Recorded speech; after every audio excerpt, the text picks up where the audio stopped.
Ontem, conforme nós informamos aqui, o presidente do INSS anunciou o fim da prova de vida presencial para os aposentados e pensionistas do Instituto.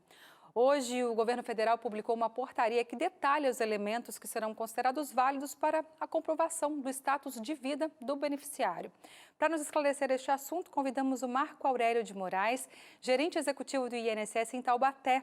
Olá, Marco, seja muito bem-vindo, boa noite. Boa noite, Darcy. Boa noite, telespectadores do Revista No Tempo.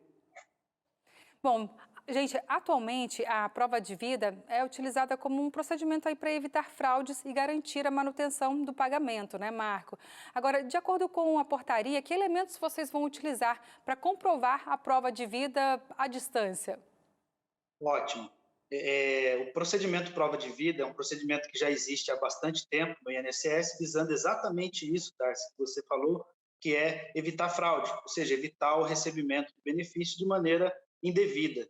E com a publicação da portaria citada por você ontem, esse procedimento vai mudar. Ou seja, hoje não será mais necessária a presença do segurado nas agências, sejam as bancárias, sejam as agências do INSS, para que o procedimento ocorra. O INSS, ele vai, por meio de cruzamento de dados junto a outros órgãos governamentais, né, fazer essa prova de vida. Como que funcionaria isso? O INSS, com o seu banco de dados e fazendo um cruzamento de informações com dados, por exemplo, da Receita Federal, com dados do Denatran, com dados do SUS, verificar se a pessoa teve algum ato praticado num desses órgãos, de modo que já comprovasse a vida dela, sendo desnecessário que ela demonstrasse isso ao INSS. Então, ocorreria de forma automática. Tá, Marco, e com a decisão do INSS, a responsabilidade de comprovar o status de vida deixa de ser, né, uma do beneficiário e passa a ser do Instituto.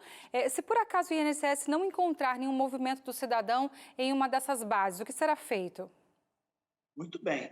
É possível que, mesmo com uma vasta rede de informações, com um vasto banco de dados, ainda assim a pessoa não tenha realizado nenhum ato que permita fazer essa validação da prova de vida de forma automática. Nesse caso, o INSS ele vai identificar essa pessoa e ele vai contactar essa pessoa, sendo até necessário, conforme o caso, comparecendo até a residência da pessoa e fazendo a prova de vida. Então, a pessoa ela não vai ter essa responsabilidade de vir até o INSS. É o INSS que vai procurar a pessoa e vai até ela. Certo. E segundo o presidente do INSS, o José Carlos Oliveira, atualmente 36 milhões de brasileiros se deslocam aí para fazer a prova de vida, até então, né?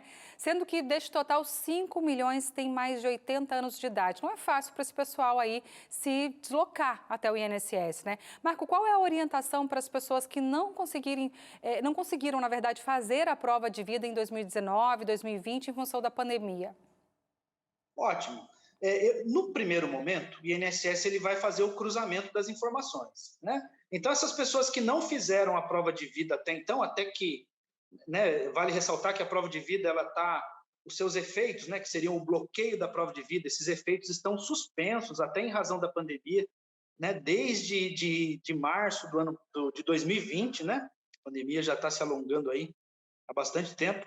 Essas pessoas elas não tiveram o benefício suspenso, nem bloqueado, porém, muitas não fizeram a prova de vida. Essas pessoas elas devem aguardar esse cruzamento de dados do INSS e o chamamento do INSS a essas pessoas. Por quê? Porque depois de feito esse batimento, com as diversas fontes de dados governamentais, é que o INSS vai identificar aquelas pessoas que, eventualmente, aí sim, necessariamente, o INSS precisa comprovar a vida. Então, nesse momento, basta ao cidadão aguardar. Tá? Ele não precisa vir a uma agência, ele não precisa ir até o banco e fazer essa prova de vida. Ô Marco, e a gente sabe que nesse momento abre também um gap aí para os fraudadores, né, acessarem esses segurados. Como que vocês vão acessar de fato esses segurados para que eles possam saber que não é uma fraude? O INSS ele mantém um programa constante de revisão de benefícios, de avaliação, e a tendência é que esse controle, né, ele seja constantemente aprimorado. Hoje o INSS ele já faz batimento de dados necessariamente, independentemente da prova de vida, e identifica quando a pessoa eventualmente faleceu, com uma informação de cartório, um dado que vem do próprio SUS, quando atesta óbito.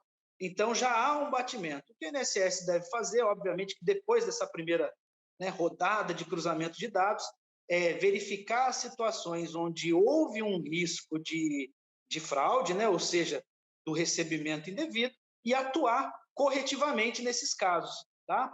O INSS já mantém um programa de combate a fraudes permanente.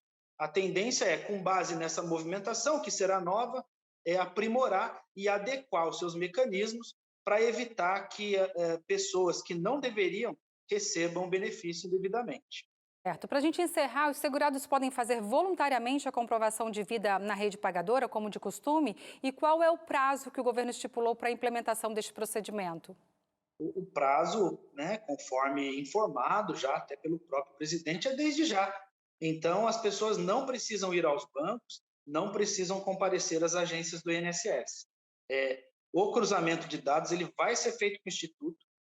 Com certeza, até o final do ano, esse cruzamento vai ser realizado e ressaltando que até o final desse ano, nenhum benefício vai ser cessado, suspenso ou bloqueado em razão da não comprovação de vida. Certo. Marco, eu gostaria de agradecer muitíssimo as informações, viu? Um abraço para você. É um prazer, contem sempre conosco aqui e boa noite. Legal, boa noite.